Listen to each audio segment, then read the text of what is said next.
Ġimagħtejn qabel ma jiftaħ il-Parlament, il-kap tal-Partit Nazzjonalista Adrian Delija għadu bla pjan dwar kif se jsib postu fl-ogħla istituzzjoni tal-pajjiż. Il-Gazzetta Malta Today rapportat li matul il-jum tal-Ħadd saret laqgħa twila ta' madwar satejn ma' deputat nazzjonalista Marija Fatima Degwara, mart l-eks Ministru Luis Degwara. Dan bil-possibilità li Degwara ċedi s-siġġu parlamentari tagħha biex Delija jiġi co-opted fil-Parlament. Tul il-kampanja l-ħatra ta' kap, Delija qal li kellu pjan biex jisib postu fil-Parlament. Madankollu sal-bira stess naqas jgħid xi pjan għandu biex jikseb is-siġġu parlamentari biex eventwalment ikun jista' jinħatar kap tal-Oppożizzjoni minn flok Simon Busuttil.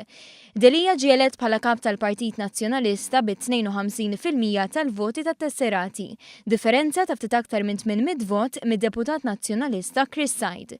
Biex Delija jisib postu fil-Parlament, membru fil-grupp parlamentari nazzjonalista li tela fl-elezzjoni każwali irid iċedilu s-siġġu.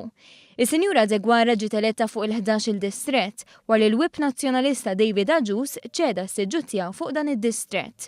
Ix-xnijat persistenti li se tkun Degwara li ċedilu s-siġġu komplew jiżdiedu wara li matul l-attività tal-ħadd filgħaxija fuq il-fosos tal-Furjana direttan u sefsiflu f'widnejh għal ħin twil. Matul il-jum One News prova bosta drabi jagħmel kuntatt mas-Sinjura Degwara, iżda qatt ma kienet f'pożizzjoni li tirrispondi.